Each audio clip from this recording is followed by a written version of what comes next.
Hello friends, welcome to Bhagavathi lifestyle. இன்றைக்கி என்ன vlog பார்க்க போகிறீங்கன்னா, ஒரு அருமையான அட்டகாசமான சட்னி என்னோடய ஸ்டைலில் நான் எப்படி இதை ப்ரிப்பேர் பண்ணுறேன்னு வாங்க வீடியோக்குள்ளே போய் பார்க்கலாம்.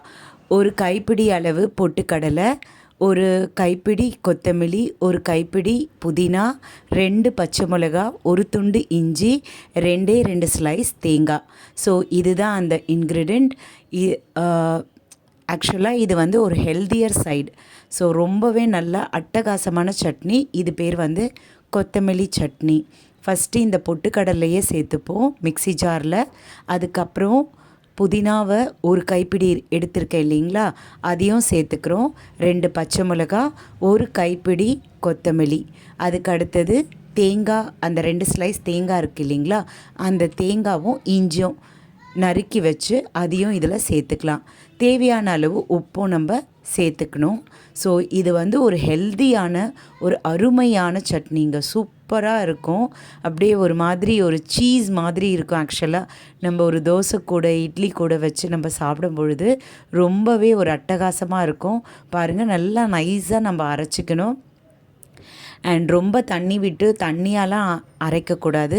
ஒரு திக்கான கன்சிஸ்டன்சியில், ரொம்பவே திக்காகவும் இருக்கக்கூடாது, ஓரளவுக்கு ஒரு ஆப்பம் மாவு இருக்குது இல்லைங்களா, அதோட பதத்தில் தான் நம்ம வந்து இதை ப்ரிப்பேர் பண்ணி வச்சுக்கணும். அதுக்கு அடுத்தது தாளிப்புக்கு நான் வந்து 1 டேபிள் ஸ்பூன் எண்ணெய் ஆயில் விட்டுக்கிறேன். அதுக்கு அடுத்தது கடுகு, உளுத்தம்பருப்பு, கொஞ்சோண்டு சீரகம். ஸோ சீரகம் போட்டால் ரொம்ப வாசம் வந்து ரொம்ப அல்டிமேட்டாக இருக்கும், எக்ஸலண்ட்டாக இருக்கும். ஸோ அதனால் சீரகம் நான் ஆட் பண்ணிக்கிறேன். அதுக்கு அடுத்தது பார்த்திங்கன்னா காஞ்ச மிளகா அண்ட் கறிவேப்பிலை. ஸோ கறிவேப்பிலை போட்ட உடனே நம்ம ஸ்டவ் வந்து ஆஃப் பண்ணிக்கணும். இது ரொம்பவே அட்டகாசமாக ரொம்ப டேஸ்ட்டாக இருக்குங்க இந்த சட்னி. எங்கள் வீட்டில் எல்லாருக்குமே ரொம்ப பிடிக்கும், எங்கள் ஃபேமிலிக்கு. ஸோ அதனால தான் உங்களுக்கும் இதை எப்படி நான் ப்ரிப்பேர் பண்ணுறேன் அப்படின்னு சொல்லிவிட்டு உங்களுக்கும் இதை காட்டுறேன். பாருங்கள், வரமிளகாய் நம்ம போட்ட உடனே அடுத்தது நம்ம வந்து கறிவேப்பிலை போட்டு ஸ்டவ் வந்து ஆஃப் பண்ணிடணும். அப்போ தான் அந்த வாசம் வந்து ரொம்பவே நல்லா, அந்த அரோமா வந்து நல்லா சூப்பராக அதில் இறங்கி இருக்கும், எக்ஸலண்ட்டாக இருக்கும். ஸோ நீங்களும் இந்த மாதிரியான ஒரு சட்னியை ப்ரிப்பேர் பண்ணி பாருங்கள். செம்ம எக்ஸலண்ட்டாக இருக்கும், ரொம்பவே டேஸ்ட்டாக இருக்குங்க. காலம்புற ஒரு ஹெல்தியான சட்னி அப்படின்னா நான் இதையும் வந்து என்னுடைய பக்கெட் லிஸ்ட்டில் இருக்குங்க. ஸோ இது வந்து சூப்பராக இருக்கும், எக்ஸலண்ட்டாக. அண்டு இது அடிக்கடியும் நான் ப்ரிப்பேர் பண்ணுவேன். அதுக்கு அடுத்தது வந்து இதுக்கு வந்து ஒரு காம்பினேஷன் என்னென்னா, தோசை வந்து அல்டிமேட்டாக இருக்கும், இட்லியுமே ரொம்பவே நல்லாயிருக்கும். நான் ஆக்சுவலாக வந்து தோசை தான் காலம்புற என் பசங்களுக்கு செஞ்சு கொடுத்தேன். ஏன்னா 2 பேருமே காலேஜ் போகிறாங்க. சீக்கிரமாக நம்ம குயிக்காக பண்ணக்கூடிய ஒரு பிரேக்ஃபாஸ்ட்னால் கண்டிப்பாக இந்த தோசை அண்ட் இந்த சட்னி. பாருங்கள், தோசை வந்து சூப்பராக வரும். நான் வீட்லேயே மாவரைச்சி எக்ஸலண்ட்டாக நான் வந்து சூப்பராக இருக்குங்க. நம்மளோட மாவு வந்து தோசையும் பண்ணலாம், இட்லியும் பண்ணலாம், அண்டு ஆப்பம் அதையும் கூட பண்ணலாம். அந்த அளவுக்கு ஒரு அட்டகாசமாக இருக்கும். ஸோ ரொம்ப நாள் மாவு அரைச்சி வச்சுக்க மாட்டேன்.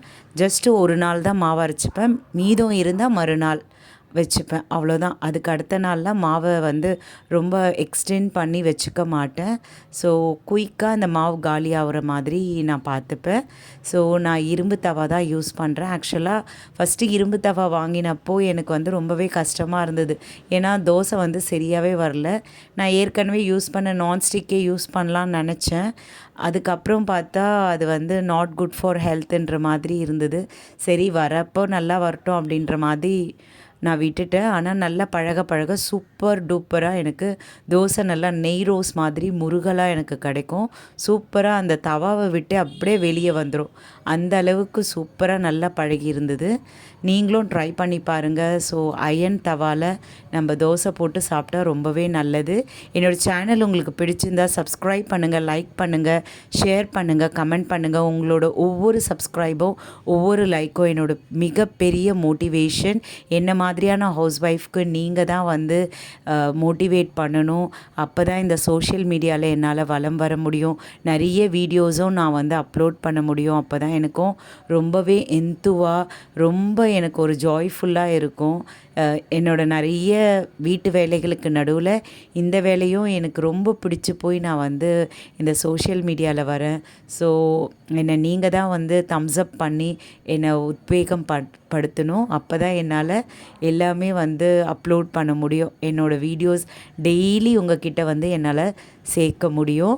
ஸோ காலம்பரை பார்த்திங்கன்னா தோசை சட்னி மட்டும் இல்லாமல் குழந்தைங்களுக்கு வந்து நான் முட்டை ஆம்லேட்டும் வந்து கொடுப்பேன். ஏன்னா காலையில் ஒரு நல்ல ஒரு ஹெல்தியான ஒரு பிரேக்ஃபாஸ்ட் வந்து நம்ம அவங்களுக்கு கொடுக்கணும். காலையில் ரொம்ப நல்லா ஹெல்த்தியாக கொடுத்தோன்னா அவங்களுக்குமே கொஞ்சம் நல்லா எனர்ஜெட்டிக்காக இருப்பாங்க. ஸோ படிக்கிற குழந்தைங்க இல்லைங்களா, படிக்கிற குழந்தைங்க மட்டும் இல்லை, எல்லாருக்குமே நமக்கும் கூட நல்லா ஹெல்த்தியாக நம்ம சாப்பிட்டோன்னா ரொம்பவே சூப்பராக இருக்கும். ஸோ அதனால் அவங்களுக்கு வந்து தோசை அண்டு முட்டை ஆம்லேட் அண்டு இந்த சட்னியோடு சாப்பிடும்போது அட்டகாசமாக இருக்கும்.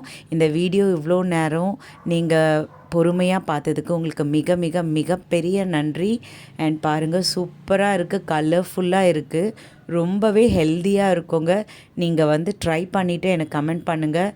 அவ்வளோ அட்டகாசமான ஒரு பிரேக்ஃபாஸ்ட்னால் வந்து கண்டிப்பாக நான் இதை தான் சொல்லுவேன். எனக்கு ரொம்பவே பிடிச்ச பிரேக்ஃபாஸ்ட். காலம்பரை மட்டும் நான் எப்போயுமே என்னோடய ஃபேமிலிக்கு ஒரு ஹெல்த்தியாக ஏதாவது கொடுத்துருவேன். ஹெவியாகவும் இருக்கும், ஹெல்த்தியாகவும் இருக்கும். ஸோ பாருங்கள், எவ்வளோ நல்லா சூப்பராக இருக்குது, எக்ஸலண்ட்டாக இருக்குது. நீங்களும் ட்ரை பண்ணி பாருங்கள். தேங்க்யூ ஸோ மச்ங்க. தேங்க்யூ.